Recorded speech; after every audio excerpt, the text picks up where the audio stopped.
دعا میں وسیلہ کسی بھی بزرگ کا نام لیا جا سکتا ہے؟ میرے بھائی دعا کھیل ہے، ایسے ہی ہے؟ کیا ہے؟ عبادت ہے۔ دعا کیا ہے؟ کھیل نہیں ہے۔ تو دعا جب عبادت ہے تو عبادت اپنی اپنی مرضی کے مطابق یا کسی کی مرضی کے مطابق؟ کس کی مرضی کے مطابق؟ اللہ اور اللہ کے رسول علیہ الصلوۃ والسلام کی مرضی کے مطابق، اپنی مرضی کے مطابق نہیں۔ یہ ہم نے مان لیا دعا عبادت ہے، یہ کیسے ہم نے مان لیا؟ کیونکہ حدیث میں آیا ہے، ترمذی شریف کی حدیث ہے، فرماتے ہیں نبی علیہ الصلوۃ والسلام الدعاء هو العبادہ، کہ دعا عبادت ہے۔ اب عبادت کا طریقہ کار نبی علیہ الصلوۃ والسلام نے بتایا ہے کہ نہیں بتایا؟ اسی کام کے لیے تو آپ آئے تھے کہ عبادت اللہ کی اور طریقہ عبادت جناب محمد صلی اللہ علیہ وسلم کا۔ اب آپ نے دعا کے آداب بتائے ہیں کہ نہیں بتائے؟ جی، یا آپ نے کہا تھا میرے بعد تم بیٹھ کے میٹنگ کر لینا، طے کر لینا خود ہی؟ جی بتائے ہیں جی۔ کیا بتایا آپ نے؟ آپ نے بتایا کہ دعا کے شروع میں اللہ کی حمد و ثنا بیان کرو، اللہ کی تعریفیں کرو، اور اس کے بعد آپ نے کہا میرے اوپر درود پڑھو۔ یہ دعا کے آداب ہیں کہ نہیں؟ کہیں پہ آپ بتاتے ہیں کہ دعا صبح کی نماز سے پہلے تہجد کے ٹائم کی جائے تو قبولیت کے زیادہ امکان ہے۔ آپ فرماتے ہیں اللہ تعالیٰ اس وقت رات کے آخری تہائی میں آسمان دنیا پہ نازل ہوتے ہیں اور آواز لگاتے ہیں، اعلان کرتے ہیں کون ہے جو دعا کرنے والا ہو میں اس کی دعا کو قبول کروں۔ تو یہ قبولیت کا وقت ہے۔ ایسے آپ نے اشارہ یہ بھی دیا ہے کہ جو حرام کھاتا ہے، حرام کا لباس پہنتا ہے، حرام اس کی غذا ہے، اس کی خوراک ہے، اس کی دعا کے قبول ہونے کے امکانات بہت کم ہوتے ہیں۔ یہ دعا کے آداب آپ بتا رہے ہیں کہ نہیں بتا رہے؟ کہیں پہ آپ کہتے ہیں کہ سجدے میں دعا کی جائے بہت قبول ہوتی ہے، کہیں پہ آپ کہتے ہیں تشہد میں جب یہ دعائیں پڑھ لی جائیں تو اس کے بعد دعا جو کرنا چاہو کر سکتے ہو۔ یہ سارے دعا کے آداب بتائے جا رہے ہیں۔ کیا آپ نے یہ بھی بتایا ہے کہ دعا میں وسیلہ کس چیز کا دیا جائے؟ جی ہاں، یہ بھی بتایا ہے۔ آپ نے قرآن پاک ہمیں دیا، اس قرآن پاک کو جب ہم نے کھولا تو 9واں سپارہ سورہ اعراف آیت نمبر 180 اللہ فرماتے ہیں وَلِلَّهِ الْأَسْمَاءُ الْحُسْنَى فَادْعُوهُ بِهَا، اللہ کے اچھے اچھے نام ہیں، فَادْعُوهُ، اللہ سے کیا کرو؟ دعائیں کرو، بِهَا، ان ناموں کے وسیلہ اور واسطہ سے۔ یہ ایک وسیلہ کیا ہے کہ دعا میں اللہ کے ناموں کو وسیلہ بنانا۔ کس کو وسیلہ بنانا؟ کبھی اس کو وسیلہ بنایا ہم لوگوں نے اور کبھی بنایا ہے؟ اگر میں کہوں ہاتھ کھڑے کریں تو شاید 10% ہاتھ کھڑے ہوں گے۔ زیادہ تر لوگوں نے اس وسیلے کو کبھی استعمال نہیں کیا، جبکہ یہ وہ وسیلہ ہے جس کا قرآن میں آرڈر آیا، ترغیب آئی، انبیاء کرام علیہم الصلوۃ والسلام نے اسے اختیار کیا، امت کے علماء کرام کے مابین اس میں کوئی اختلاف نہیں ہے، اس میں اختلاف بھی نہیں ہے، پھر بھی اختیار نہیں کرتے لوگ۔ اور وہ کیسے؟ آپ کو رزق چاہیے، اللہ کا نام ہے رزاق، اللہ کا نام کیا ہے؟ آپ کہیں گے یا اللہ تیرا نام ہے رزاق، بہت رزق دینے والا، یا اللہ تجھے تیرے نام رزاق کا واسطہ مجھے رزق دے،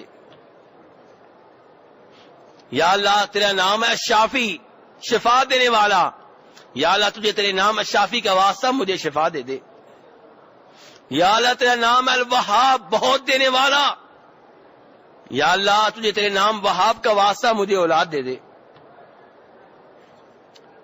آپ نے بڑے گناہ کیے ہیں، اب پشیمان رہتے ہیں، نادم ہیں، اللہ سے معافی حاصل کرنا چاہتے ہیں، اللہ سے کہیں یا اللہ تیرا نام ہے غفور، تیرا نام ہے غفار، بہت معاف کرنے والا، یا اللہ تجھے تیرے ان دو ناموں کا وسیلہ واسطہ دے کے کہتا ہوں مجھے معاف کر دے۔ تو میرے بھائی یہ ہے اللہ دعا میں اللہ کے ناموں کو وسیلہ واسطہ بنانا۔ اس میں اختلاف ہے نا؟ اس میں اختلاف ہے؟ نہیں ہے۔ اور اس کی دلیل قرآن میں ہے، انبیاء کرام علیہم السلام نے اسے اختیار کیا ہے، اور امت کے لوگ جسے اختیار کرتے ہیں وہ 10% ہوں گے، اس سے زیادہ نہیں ہے، باقی لوگ اختیار نہیں کرتے اس کو۔ دوسرا وسیلہ واسطہ، اپنے نیک عمل کو وسیلہ واسطہ بنانا۔ کس چیز کو بنانا؟ نیک عمل کو۔ اس کی دلیل کیا ہے؟ بخاری شریف کی حدیث ہے، آپ نے سنا ہوگا کہ چند لوگ غار میں پھنس گئے تھے۔ پھنسے تھے کہ نہیں پھنسے تھے؟ کتنے تھے وہ؟ 3۔ پھر کیسے نکلے تھے؟ اللہ کو اپنے اپنے نیک اعمال کا انہوں نے واسطہ دیا تھا۔ کسی نے کہا تھا یا اللہ فلاں لڑکی، اس سے میں برائی کرنا چاہتا تھا، وہ قابو نہیں آتی تھی، فلاں موقع پہ قابو آ گئی، میں نے اتنے پیسے بھی دے دیے، اتنا سونا بھی دے دیا، سونے کی اتنی اشرفیاں دے دی، سکے دے دیے، اور جب معاہدے کے مطابق میں گناہ کرنے لگا تو اس نے کہا اللہ سے ڈر جا، یا اللہ تو جانتا ہے کہ مجھے کسی کا خوف نہیں تھا، کسی کا ڈر نہیں تھا، صرف تیرے ڈر سے میں پیچھے ہٹ گیا۔ یا اللہ اگر میرا وہ عمل صرف تیری رضا کے لیے تھا تو آج اس مصیبت سے نجات دے دے۔ اس نے دعا کی اور غار کے دہانے کے سامنے چٹان آ چکی تھی، تھوڑا سا سرک گئی، پیچھے ہٹ گئی، لیکن ابھی بھی راستہ نہیں بنا تھا۔ دوسرے نے بھی ایسے وسیلہ واسطہ دیا اپنے نیک عمل کا، امانت داری کا۔ تیسرے میں وسیلہ واسطہ دیا والدین کی خدمت کا، اور تینوں کے واسطہ وسیلہ دینے کے بعد وہ چٹان ہٹ گئی، 3 آدمی باہر آ گئے۔ بخاری شریف کی حدیث ہے، نبی علیہ السلام نے بیان کی ہے۔ اس سے پتا چلا اپنے نیک عمل کو وسیلہ واسطہ بنایا جا سکتا ہے۔ قرآن پاک میں بھی آیا ہے ربنا اننا آمنا فاغفر لنا ذنوبنا، اے ہمارے رب ہم ایمان لے کر آئے۔ ایمان نیک عمل ہے کہ نہیں؟ فاغفر لنا ذنوبنا، اس لیے تو ہمارے گناہوں کو معاف کر دے۔ تو نیک عمل کا واسطہ، ایمان کا واسطہ دیا جا رہا ہے۔ تو آپ بھی کہہ سکتے ہیں یا اللہ فلاں سال نقصان ہو چکا تھا، کاروبار میں لوگ کہہ رہے تھے حج کے لیے نہ جاؤ، لیکن یا اللہ میں تجھے راضی کرنے کے لیے آ گیا تھا، یا اللہ اس حج کا وسیلہ دے کے کہتا ہوں، اس کو واسطہ بنا کے کہتا ہوں کہ آج میرے بیٹے کو شفا دے دے۔ یہ کس چیز کا وسیلہ واسطہ ہے؟ نیک عمل کا۔ تو یہ جائز ہے میرے بھائیوں۔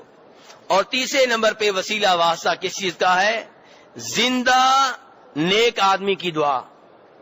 وہ آدمی جو زندہ ہے اور آپ اسے نیک سمجھتے ہیں، ہے کہ نہیں ہے اللہ بہتر جانتا ہے، لیکن نظر آتا ہے نیک ہے، تو آپ اس کو کہیں گے میرے لیے دعا کرو۔ اس کی دعا کا وسیلہ واسطہ اس کی ذات کا نہیں۔ صحابہ کرام رضوان اللہ علیہم اجمعین نبی علیہ الصلوۃ والسلام کے پاس آتے، حاضر ہوتے، آپ سے دعا کی درخواست کرتے۔ کوئی شفا کے لیے دعا کی درخواست کرتا، کوئی بارش کے لیے دعا کی درخواست کرتا، اور آپ ان کے لیے دعا کیا کرتے تھے۔ تو یہ جائز ہے، درست ہے کہ جو زندہ ہے، موجود ہے، لیکن سوال یہ پیدا ہوتا ہے کہ جو فوت ہو چکا ہو، موجود نہ ہو، کیا اس کی ذات کو وسیلہ واسطہ بنا سکتے ہیں؟ یا جو فوت ہو چکا ہو اس کو یہ کہہ سکتے ہیں کہ آپ ہمارے لیے دعا کریں؟ اس سلسلے میں آپ کے سامنے بخاری شریف کی حدیث رکھوں گا۔ کس کتاب کی حدیث؟ بخاری شریف کی۔ آپ تھک تو نہیں گئے؟ چلو ماشاءاللہ، ویسے چھٹی ہونے والی ہے بس۔ تو بخاری شریف کی حدیث ہے کہ نبی علیہ الصلوۃ والسلام کے پاس جناب عائشہ نے گزارش کی کہ اللہ کے رسول السلام میرے سر میں درد ہو رہا ہے۔ آپ نے کہا عائشہ کوئی بات نہیں، اگر تمہیں کچھ ہو گیا اور میں ہوا زندہ، تمہیں کچھ، میرے بھائی میرے ساتھ یہ الفاظ بڑے قیمتی ہیں، اگر تمہیں کچھ ہو گیا اور میں ہوا زندہ تو میں تمہارے لیے دعائیں کروں گا، تمہارے لیے اللہ سے مغفرت کروں گا۔ پھر سن لیں آپ کیا کہہ رہے ہیں کہ اگر تمہیں کچھ ہو گیا یعنی کہ تم فوت ہو گئی اور میں ہوا زندہ، میں کیا ہوا؟ عربی میں الفاظ سن لیں، ذاکی لو کان وانا حی فادعو لک واستغفر لک، کہ ایسا اگر تمہیں کچھ ہو گیا اور میں ہوا زندہ تو تب میں تمہارے لیے دعائیں کروں گا، جس کا دوسرا مطلب یہ ہوا کہ اگر میں زندہ نہ ہوا تو پھر تمہارے لیے دعا نہیں کر سکوں گا۔ حوالہ دے رہا ہوں، آپ کہیں گے ہم نے بڑی کتابیں پڑھی ہیں، ہماری کتابوں میں لکھا ہوا ہے کہ قبر پہ جائیں تو نبی علیہ الصلوۃ والسلام سے یہ مانگیں، وہ مانگیں، آپ سے درخواست کریں کہ امت کے لیے دعا کریں، آپ سے شفاعت مانگیں، آپ سے یہ مانگیں، آپ سے وہ مانگیں، لیکن میں ان کتابوں کا ذمہ دار نہیں ہوں، میں حدیث آپ کو سنا رہا ہوں۔ حدیث دوبارہ دہرا دیتا ہوں، بخاری شریف کا حوالہ ہے، جناب عائشہ رضی اللہ عنہا آپ کے پاس آئیں اور آپ سے کہا میرے سر میں درد ہو رہا ہے، اور آپ کہتے ہیں کہ عائشہ اگر تمہیں کچھ ہو گیا وَأَنَا حَيٌّ، اور میں ہوا زندہ، تو تب میں تمہارے لیے دعائیں کروں گا، تب میں تمہارے لیے استغفار کروں گا۔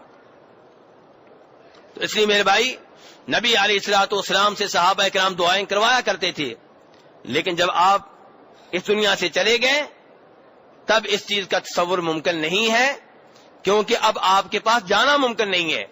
کئی بھائی ہمارے نبی علیہ الصلوۃ والسلام سے وہ بھی محبت کرتے ہیں، ہم بھی محبت کرتے ہیں، وہ کہتے ہیں جی قرآن پاک میں آیا ہے کہ وَلَوْ أَنَّهُمْ إِذْ ظَلَمُوا أَنفُسَهُمْ جَاءُوكَ فَاسْتَغْفَرُوا اللَّهَ وَاسْتَغْفَرَ لَهُمُ الرَّسُولُ لَوَجَدُوا اللَّهَ تَوَّابًا رَحِيمًا، کہ اگر یہ نبی علیہ الصلوۃ والسلام کے پاس آتے ظلم کرنے کے بعد اور آپ کے پاس آ کر کہتے کہ اللہ سے استغفار کریں تو یہ اللہ تعالیٰ کو توبہ قبول کرنے والا پاتے۔ میرے بھائیوں، جی ہاں، یہ اس وقت تک تھا جب تک آپ تک پہنچنا ممکن تھا، آپ تک آنا ممکن تھا، اب آپ تک پہنچنا ممکن نہیں ہے۔ ہمارے اور آپ کے سامنے دیواریں ہیں، 2-3 دیواریں ہیں، پھر قبر کی مٹی ہے، اس لیے اس کے اوپر اب عمل ممکن نہیں ہے۔ اسی لیے کسی صحیح حدیث سے ثابت نہیں ہوتا، من گڑت قصے کہانیاں بہت مل جائیں گے آپ کو، لیکن ایسا مستند حوالہ آپ کو نہیں ملے گا کہ صحابہ کرام رضوان اللہ علیہم اجمعین آپ کی قبر پہ آئے ہوں، آپ کو پکارا ہو، آپ سے کہا ہو کہ ہمارے لیے دعا کریں، ہمارے لیے بارش مانگیں، ایسی کوئی چیز آپ کو نہیں ملے